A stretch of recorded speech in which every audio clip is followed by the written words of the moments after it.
and we were able to integrate some parking into those spots. So you can see the breakdown here.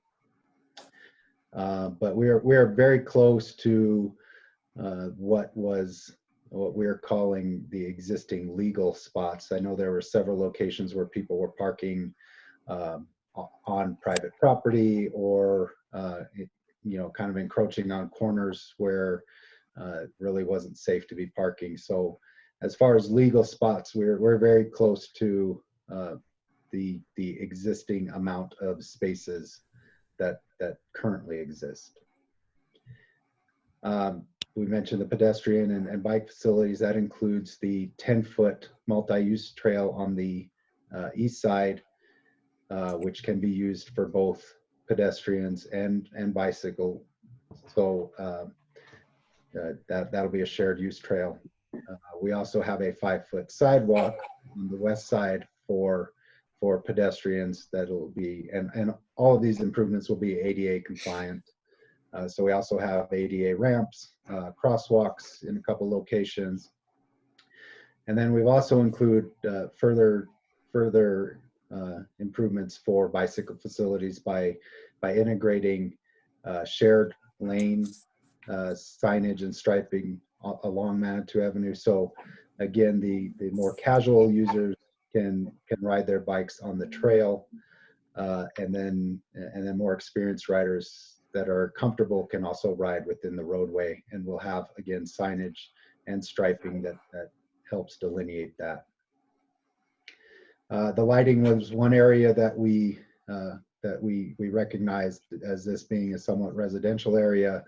We tried to maintain the same style of lighting. We're using the same fixtures and lighting capacities, but we did reduce the spacing on the lighting to only some critical locations and a little further spacing to help minimize that, but still provide lighting at intersections and crosswalks and those critical items.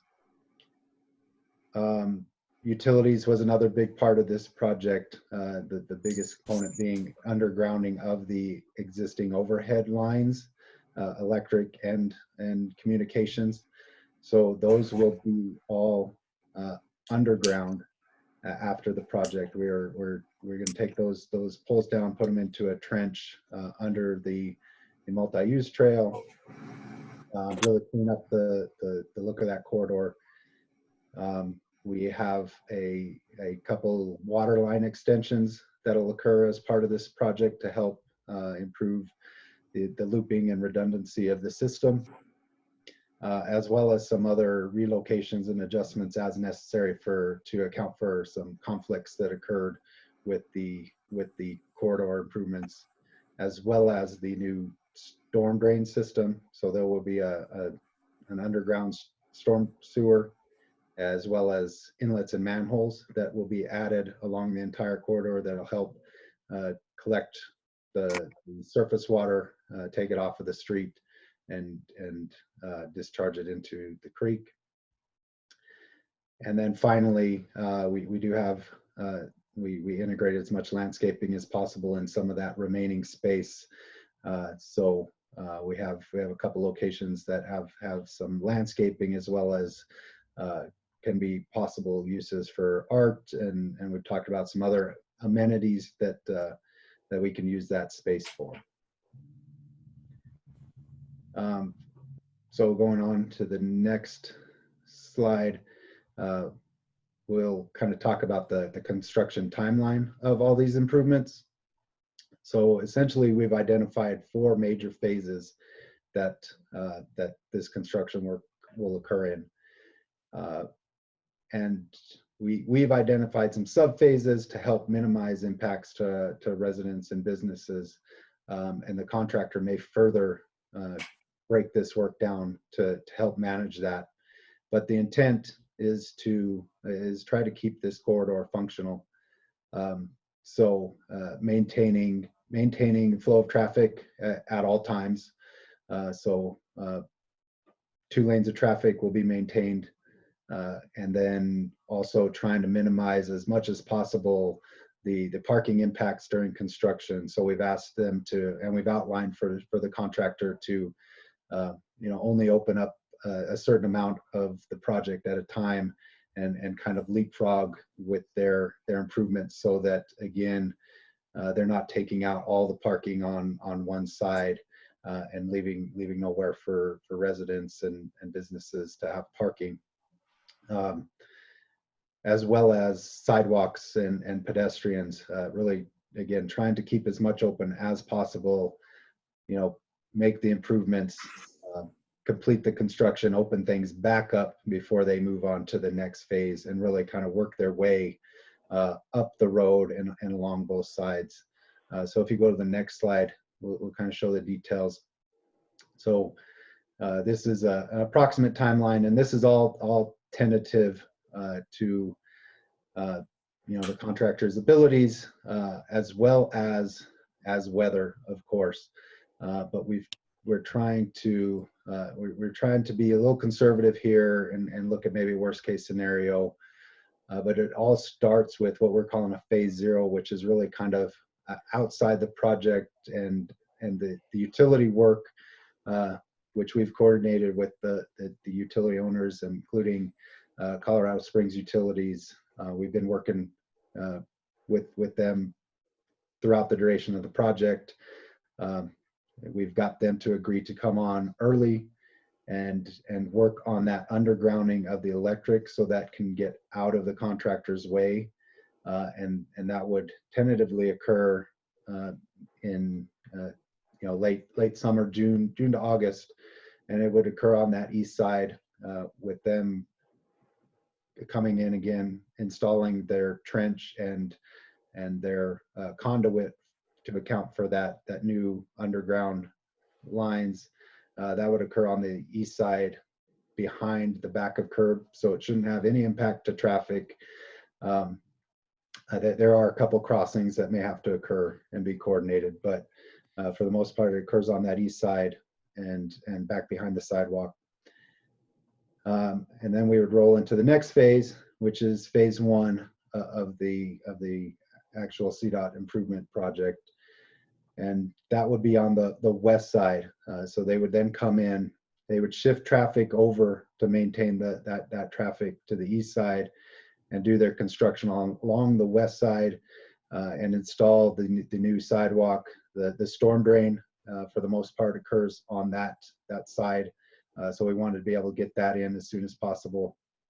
And then sidewalk, parking, all those improvements that would be on the west side. And like I mentioned, we've broken this down further in the construction documents for the contractor to break this up into a couple different segments. So they would only be working on, I think, at a maximum maybe 800 feet at a time.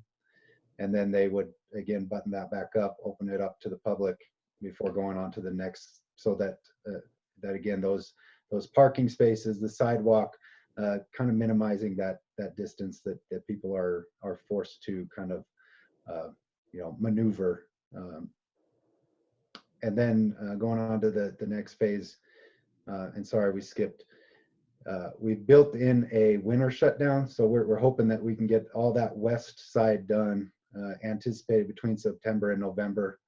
And again, kind of weather dependent. So if we have a year like this previous year where the snow starts in October, we may have to adjust accordingly. But if we're lucky and they're able to continue working all the way through December, they could possibly jump back over to the east side and get some of that work done in advance.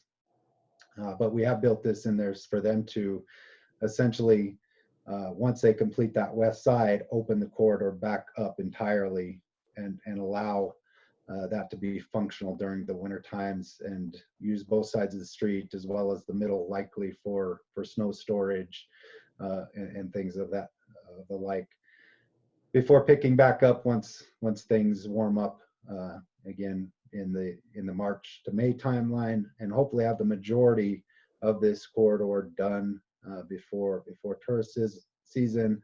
But there's a small portion here in phase 3, if you go to the next slide, that it gets really tight at that north end. So we have a phase 3 that extends into those later months. It may be necessary just to kind of come in and construct this small portion of median and parking. But again, the majority of that corridor at this point should be opened back up and usable once May rolls around and we get into that busy tourist season. And here kind of shows all 4 corridors. And I think with that kind of completes our presentation. But I mentioned we also have an enlarged map that if anybody has any specific questions, wants to look at something a little more closely, we're happy to pull that up and kind of dig into some details. So I think with that, we're open to council's questions.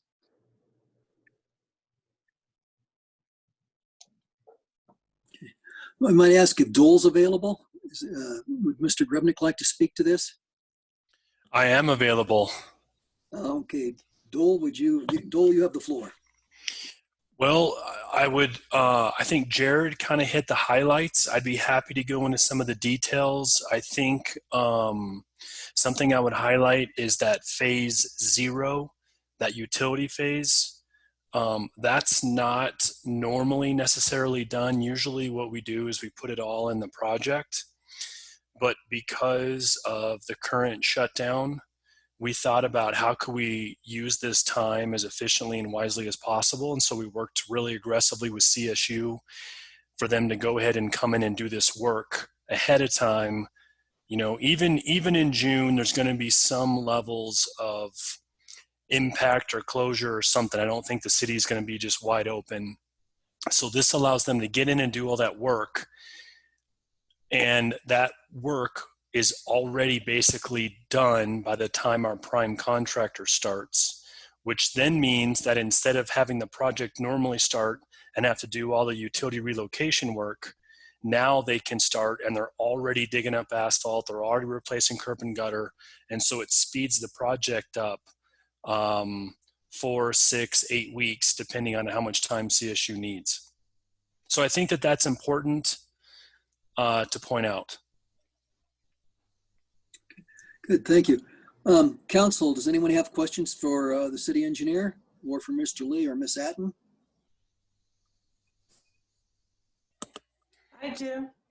Okay, Ms. Wolf? Thank you. How many parking spots are we losing? Jared, do you know the number? Yes, and this is a good. So we mentioned, I think we're losing roughly 5 spaces. So I think we're ending up with 50. Okay. And I think there were, again, like 55 legal spaces. And again, we were able to add back in 6 from the last time that we spoke. Thank you. And my other question is about the lighting. Sure. I know you mentioned that the residents were concerned that they didn't want too much lighting and that you said reduce the spacing between the lighting. I think you meant expanded it, or whoever was talking, but that's the biggest concern that I've had constituents ask me about. Can you tell me exactly, so I don't have to look it up later, how far apart are these posts going to be? And I understand there's an exception for those that are right at the crosswalks. Sure. And so in this exhibit, those dots that you're seeing are the light poles.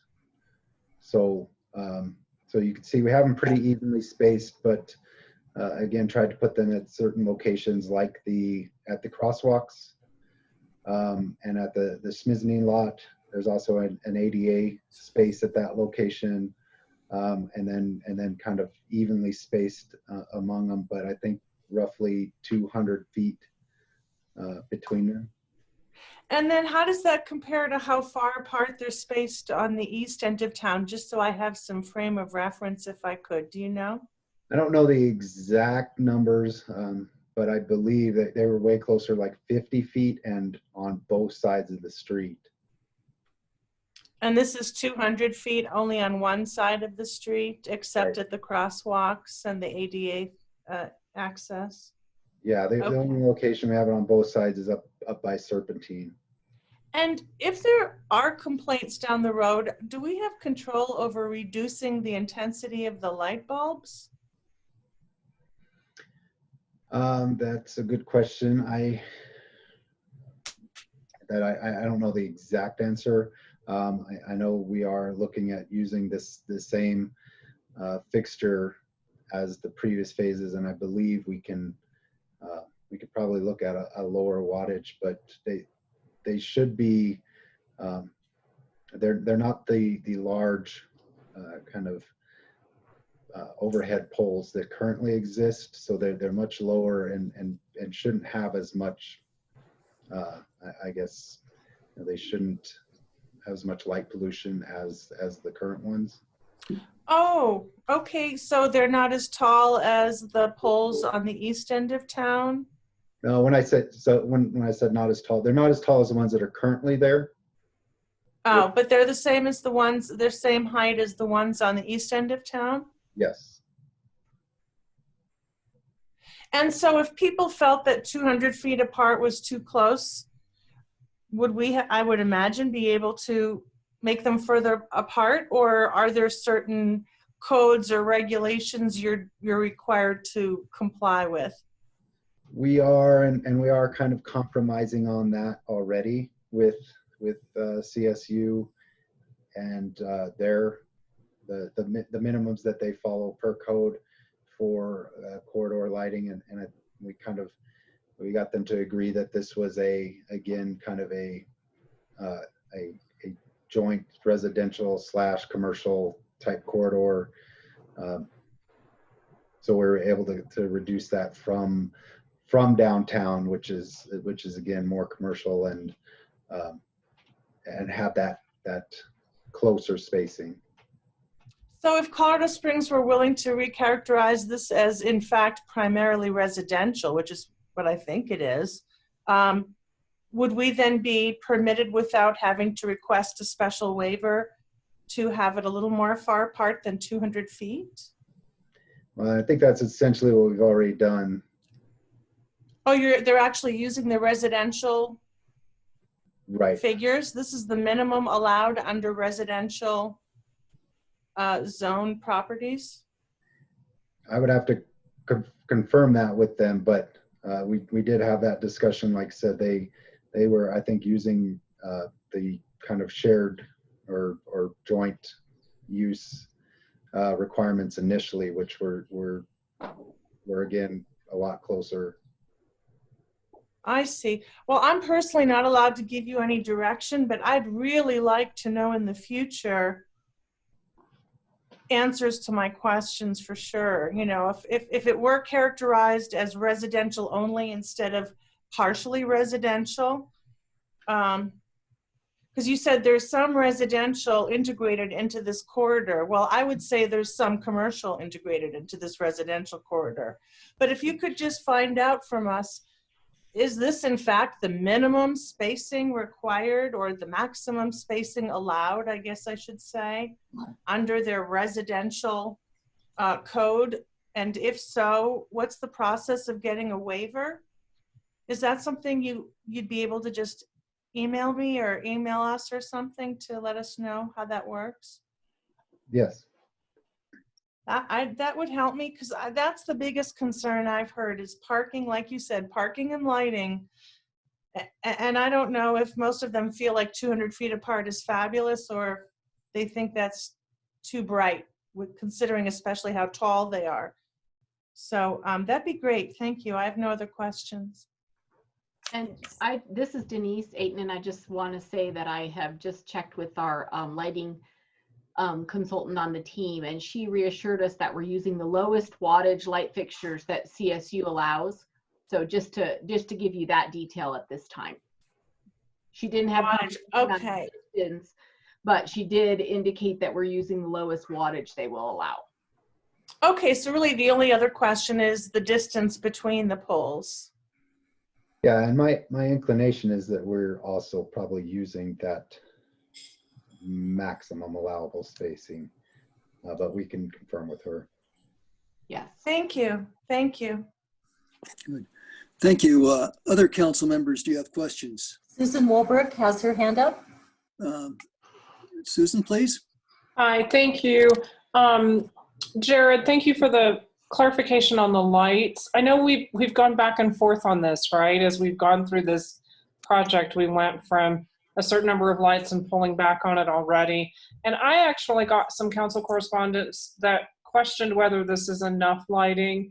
I think that's probably driven a bit by COVID and maybe, not quite understanding what the future looks like as much as maybe we thought we did back when we went ahead and went to fewer lights with a bigger distance.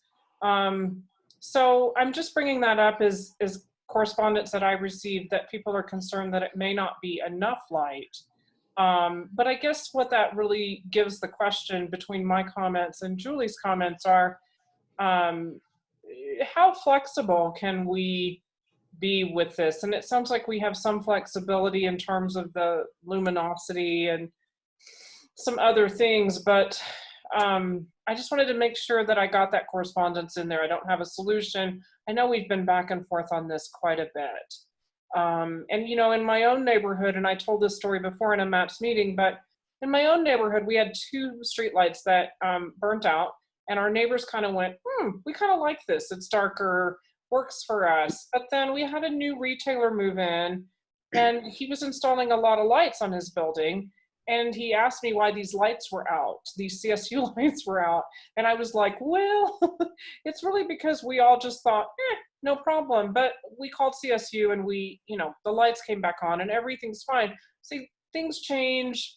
And I guess flexibility is really maybe the answer through this, whatever we install, being able to maybe increase or decrease it. I'd be kind of interested in knowing that. I don't have to know tonight, but I'd like to know, because in that situation, things changed for our neighborhood a little bit, and we were all happy to kind of go with that at that time.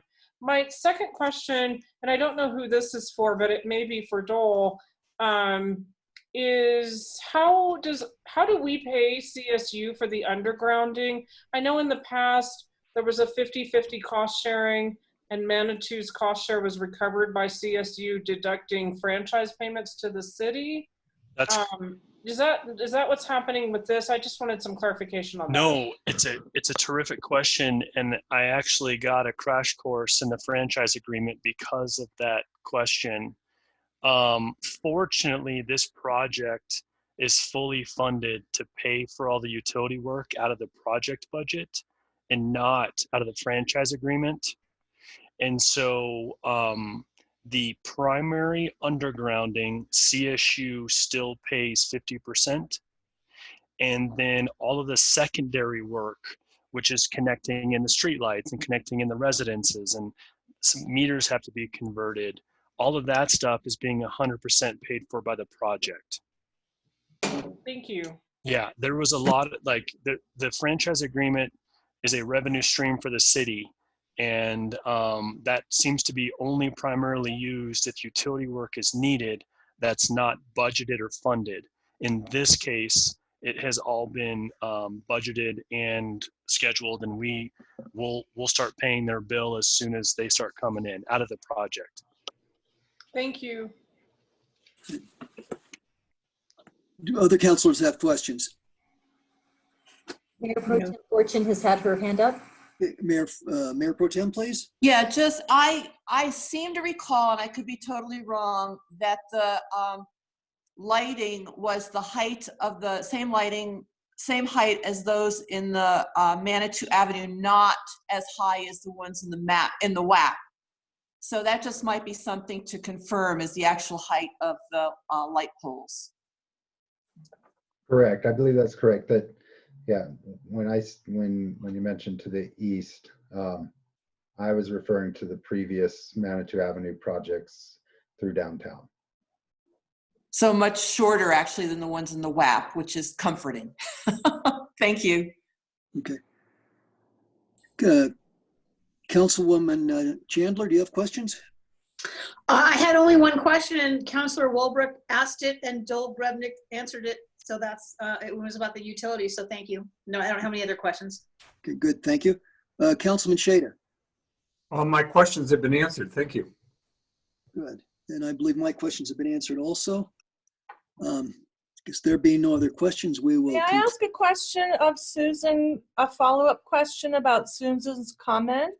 Okay, Councilor Wolf, please. Thank you. Susan, were the concerns that there may not be enough lighting, were those from residents on the street, or were those from other constituents? They were from business owners and residents, although not a resident on the street. And they were primarily centered around safety concerns. Oh, I understood what you said. I just didn't know, are those the people who live there? Because I haven't received one comment along the lines of it might not be enough, but maybe that's because I've only been talking to the residents. I haven't asked any of the business owners how they feel. There aren't very many business owners on that part of the street. I mean, there's Tubby's and, you know, Court Penning's little place across the street. So that could anyway, be the but thank you. That makes sense. Then we're just hearing from different constituents. Okay. And so I don't know if that was, if I adequately addressed that or not, but I can expand again. We went off the direction of the last meeting and really aired on that less lighting design side. So that's kind of what you're seeing here. So I don't know that, I think the question was, could we modify in either direction? I don't know that we could do much less. We obviously could do more. I think, again, looking at those different classifications of what that corridor is could result in more lighting. And obviously in the future, we will have obviously electrical service running the entire length, although probably not easy to do. Adding lights in the future obviously could be something that could be accomplished. Very good. Well, thank you. I believe that satisfies our needs tonight for the update. Mr. Lee, Ms. Atten, thank you. We have a few questions for you. If you could respond back in some reasonable fashion, that would be appreciated. Again, thank you. And Dole, thank you for your participation. Great. Thank you. Thank you. Okay. The next item of business is the discussion regarding ordinance 0520, recommended amendments to Chapter 17, Historic Preservation Regulations regarding designation of resources within the historic district, an expedited appeal process for designation of unsurveyed structures, and updating the public notice requirements. We will have a presentation by Michelle Anthony from the Planning Department.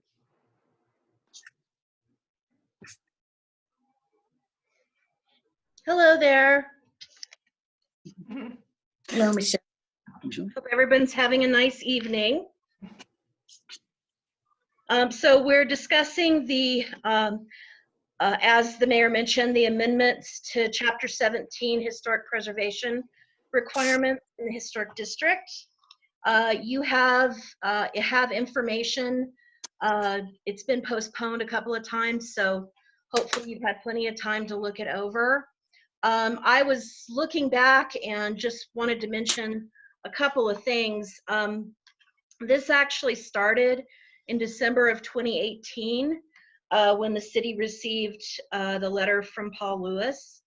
And so we're going on a little bit more than a year. And I think we've come to a very good place. It's been, the current draft is recommended by the Historic Preservation Commission and by staff. Hopefully the citizens who have been participating also feel that we've reached a good resolution.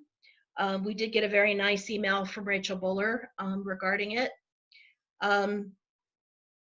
Basically, in the February council meeting, the council work session, staff was asked to go back and make a couple of more minor revisions, primarily having to do with who would pay for a preservation specialist if one had to be hired.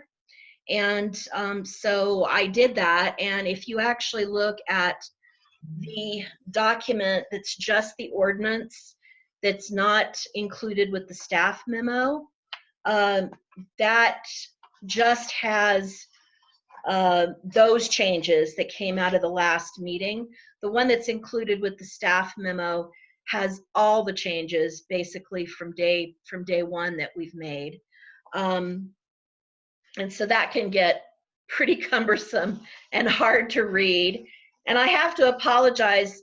Sometimes when I turn these into PDFs, and even though they look good when I check the PDF, then they get emailed or posted, and those darn comments at the side that has, you know, hundreds of notations about taking out a space or putting in one, those reappear. And I didn't realize that those had reappeared that way. And so it's not as easy to read as I had liked. But anyway, that's, if you look at that second document, it really does focus in on just the things that we talked about at the last meeting.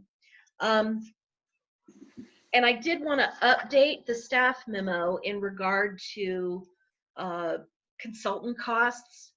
I did actually finally get a quote from a preservation specialist consultant on what doing kind of a single evaluation could cost. And, you know, it can vary, which I think I had mentioned in the last meeting, depending on what we ask them to do, how complicated or large the project is. You know, maybe the property has more than one building, or it's a much more simple structure, you know, that type of thing. But on average, he said to do just single ones, just single properties at a time, would probably be closer to about $2,000. And that is primarily because you're not getting the, you know, kind of a,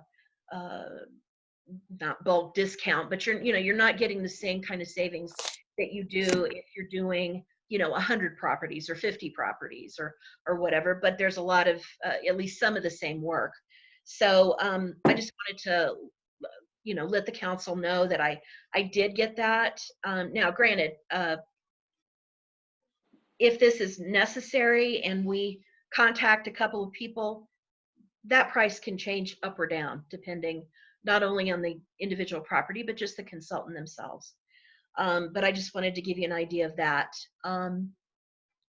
I had thought maybe about trying to bring somebody on board as an on-call. The problem with that is that, you know, you really do that to try to get some cost savings, and you generally know that you're going to have projects, and so they're willing to, you know, kind of cut you a good deal. You know, and you also avoid doing an RFP, but this actually would be under the amount that we would have to issue an RFP for, and we can't really guarantee anybody. I mean, we could get one a year, we could get none a year. I anticipate that, you know, Christine and I talked about it earlier today, and if this is approved starting this next year, we'll budget probably for a couple of these instances a year, knowing that we may not have them on a regular basis, even a couple of them. So I just wanted to update you regarding that. And then, you know, if we do have to do one of these, we can certainly work with the consultant, try to do some of the field work, try to do some of the research for them, that type of thing. But I think if we're going to hire somebody, the reason that you hire is that either the city or the property owner wants to see that consultant's work, not just necessarily a review of staff work. So that would be something to consider.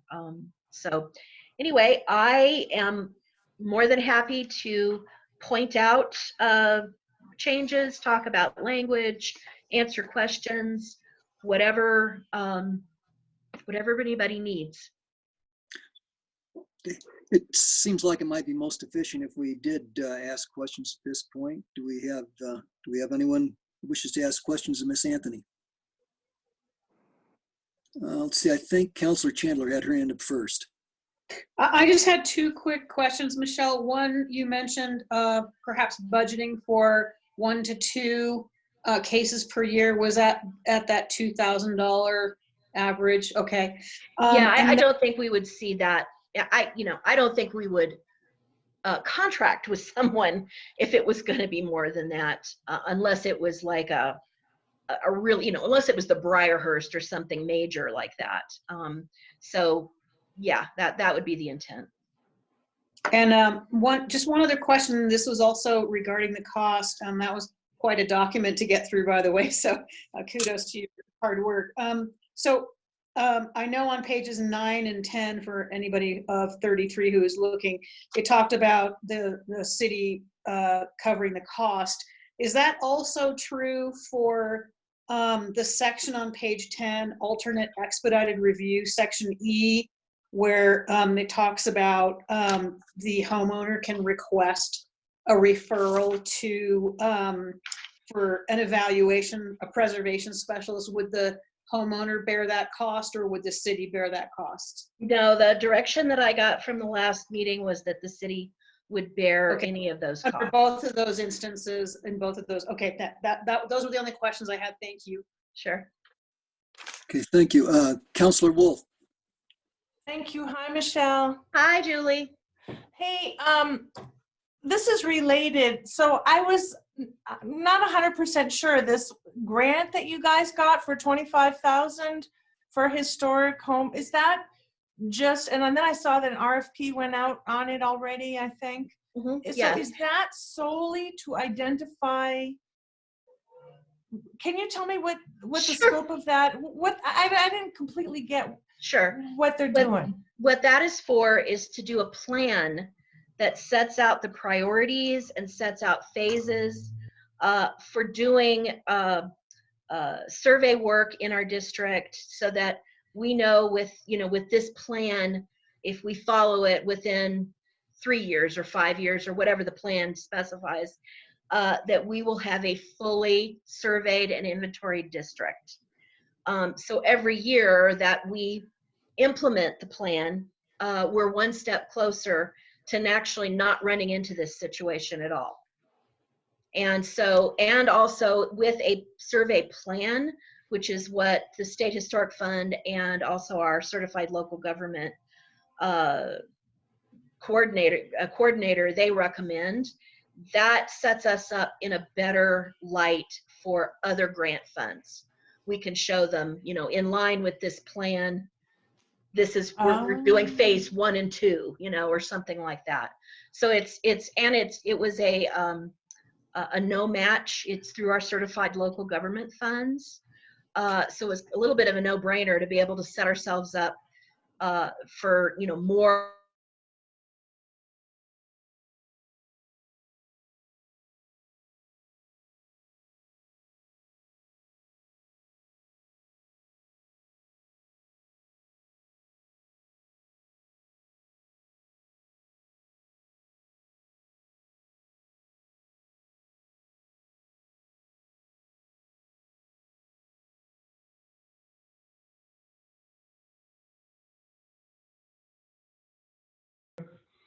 Okay. And I think I would echo Mayor Pro Tem Fortune's comments. There have been a lot of things that have kind of hung up here for a time, so I'm glad that we're getting this cleaned up, tidied up. It seems like we have a victory, and that the citizens and the city are in good agreement here. So I'd like to congratulate everybody who was involved in this. It's a good job. I know it wasn't simple. So that sets a great precedent. Thank you. Absolutely. Great, yeah. Before we go on, would staff like to comment on this? I don't have any further comments. I do appreciate the nice, the kind words. And actually, it's always interesting to try to work something like this out. I think some of the citizens that participated had some really good ideas, Rachel Buller in particular.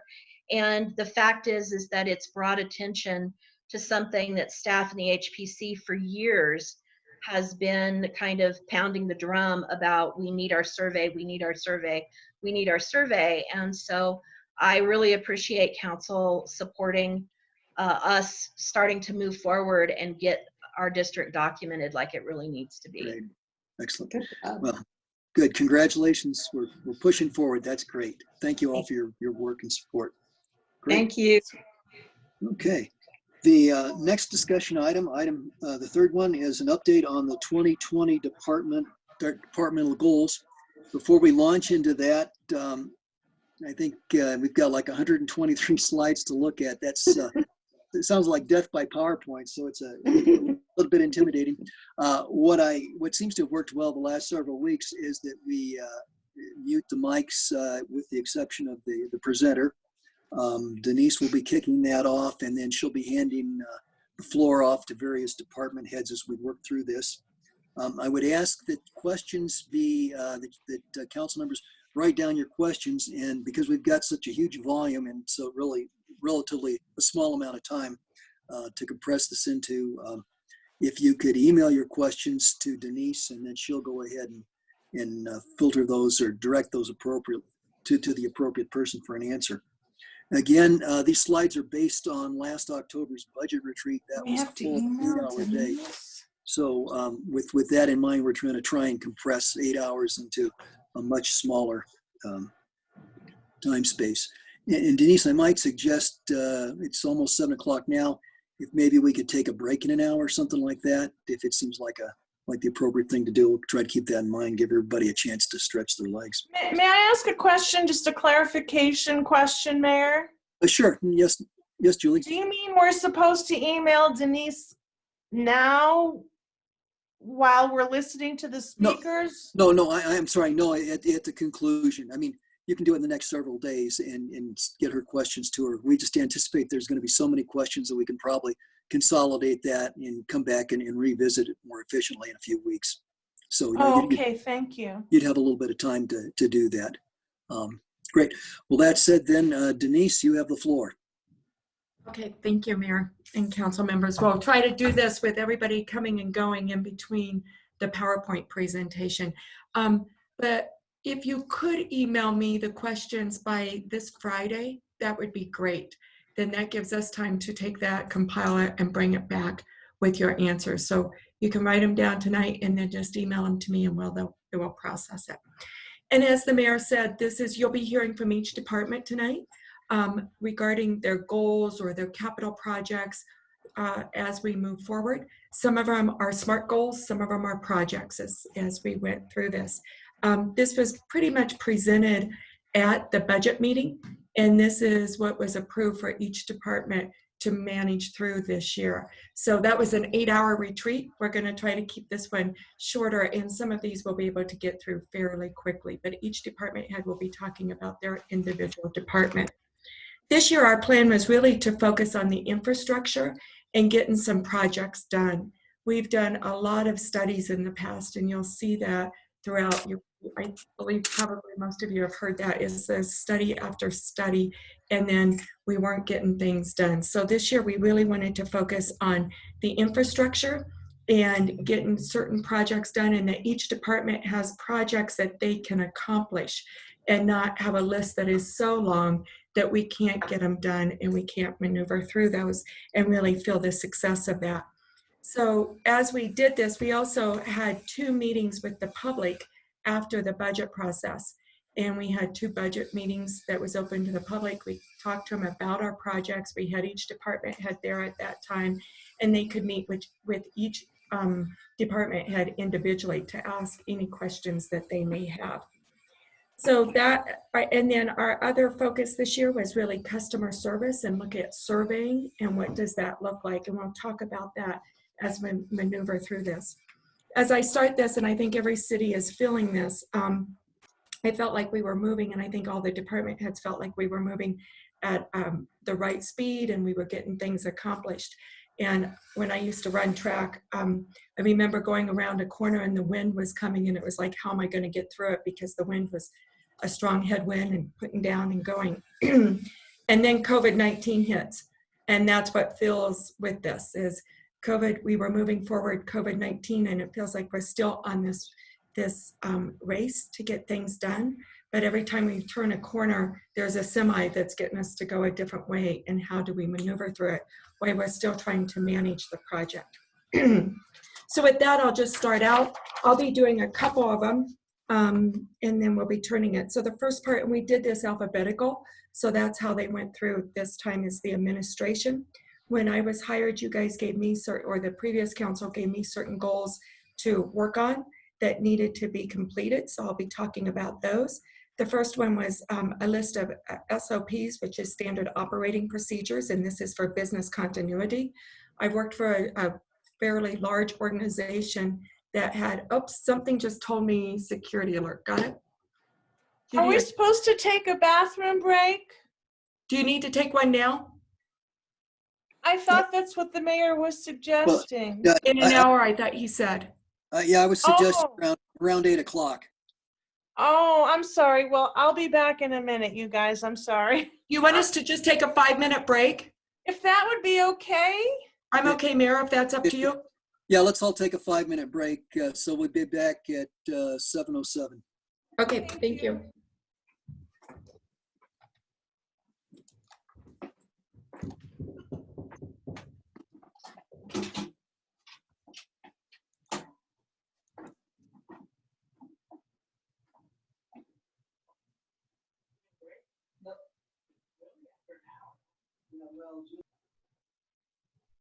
So can you go ahead to the next slide? Let's go ahead and get started again. Let me get, let's see here. Here we go. Okay. Great. So the first one was really looking at the SOPs, which is the business continuity, and making sure that if somebody is out for a period of time due to illness, et cetera, we can still keep the operations going. Right now, we have 183 standard operating procedures documented. There are 40 that are identified that we'll be working on through the end of the year with due dates. And I'm from an organization that had a whole document management department. So they would manage this, and they would make sure that everything was consistent and that they were updated, and that we were moving through those year by year. So this is fairly new to this system or to this organization, but I think the fact that we have 183 says a great deal about every department and what they're doing. And these 40, as we go through and we look at different procedures, that will probably move to 100 over time, but we continue to look at this. Next one. The other one is a work plan, and we've talked about this in the past. I think this is the first time that City of Manitou had a work plan put together. As I've mentioned, it's not the ones that, it's not the best work plan, but it is a work plan that talks about what each department is doing, and so the public can see what they're looking at and what their goals are for this year. We did put it on the website, January 15th. We sent it out to all of employees, city council, and to all boards and commissions at that time, and posted it on our Facebook. We will continue to update it. I will tell you it's changing a little bit, and you'll see that through tonight's presentation, but we'll continue to update that so that the public can look at it and see where we are. This one, they asked me to sign every contract. This is something that I have quite a bit of experience on, and that's contract negotiations and signing contracts and making sure that there are milestones attached to every single one of them. So at this point, years before, there were not always milestones attached to our contract they would sign, and it wasn't saying we would pay so much by a certain amount and we were going to hold so much back until it was approved, et cetera, et cetera. So now we're really working on those milestones, make sure that every contract has them. Several contracts have been sent back to ensure that they do have the milestones before we sign them. And right now, I need to sign off on every contract. I will tell you, this is a training thing. We're trying to get everybody trained to look at the milestones as we move forward. We also have a standard contract that Jeff has given us that we have to sign, but it's more the exhibits A, B, and C accordingly that talks about the milestones and payments. The other one we talked about, a customer service data, and I was really excited. This was moving in such a positive way and for really no money, which was fabulous. We talked to the Air Force cadets and they were putting together a survey for us. It was their capstone. It was 2 seniors and it was their capstones project. And they were doing all the testing. I've done statistics in my master's program and the statistical significance and the it was going to be the perfect, or not the perfect, but it was a great survey that we were going to send out to all residents, and we were getting ready to move on that. And then again, COVID-19 hit. They were no longer able to help us. So this survey is kind of being pushed off probably until August, September timeframe, and we'll have to look at how we bring it back and what it looks like at that time. So we have some of the questions, we have some of the data that we were working on, but we were hoping to have it already sent out at this time, but that did not happen. The one thing that we did do is start doing just a simple survey that was handed out at each department. So when somebody came in to meet with them, they would ask them, would you please fill out this survey? And then we would collect it and we have little survey boxes. The police took them out to all the businesses in the community, asked them to fill it out, and this tells you how many we got back. So this is not a statistical significant response. However, it does say, if you look at this, that every department is doing a great job in customer satisfaction, and it asks simple questions like, what was your overall satisfaction? Were your needs met? Those type of things. And since COVID-19, we haven't been doing this. So again, that kind of changed everything. And then develop a leadership plan for each department head. So we held a half a day strategic plan, which was an easy, simple SWOT analysis, strengths, weaknesses, opportunities, and threats. And we just talked from a leadership perspective of how are we doing and where do we need to put our focus and what would that look like. And the one thing that we talked about is communication, really communicating with each other, with the public, with employees, and how do we measure that is how we didn't come away with how does that measure, what does it look like, but we really focused on the communication and just doing a SWOT. And my understanding is that has not been done here before. So it was the first time that some of the department heads have really looked at a SWOT analysis, and it was a lot of conversation. Then we were doing a quarterly leadership meeting, and we were going to do every quarter, do our offsite retreat for a half a day and really look at the leadership aspect. We were able to do one on March 13th, and we did a DISC analysis, which is kind of like a Myers-Briggs, communication styles. How do we, the strengths and weaknesses, how do we support each other? It was a great training, but this has now been stopped due to budget cuts. So we will not be continuing this at this point. Next slide. Oh, the one thing I do want to say is every time we meet, we do, if you want to go back for a moment, the administration, when we have our department head meetings every other week, we have a 2-hour department head meeting. Somebody from the department head comes in with a 15-minute conversation about leadership. As you know, managing is very different than leadership. And what does that mean? And we just talk about leadership overall.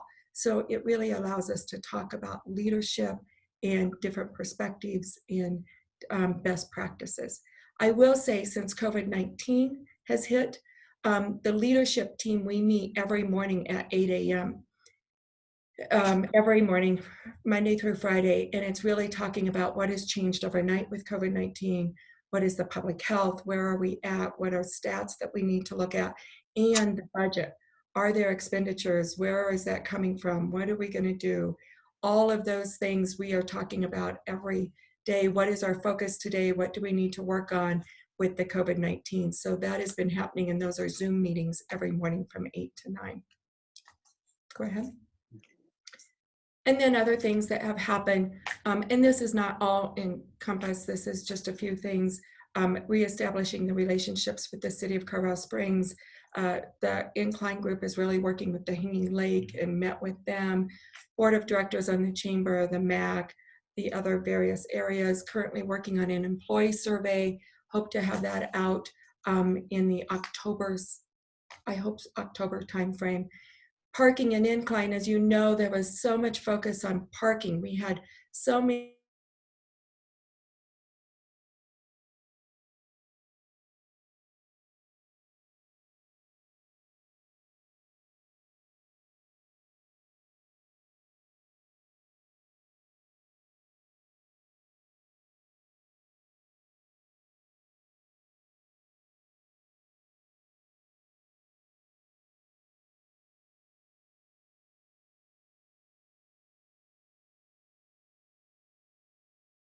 Okay, give us a second. I'll bring that back.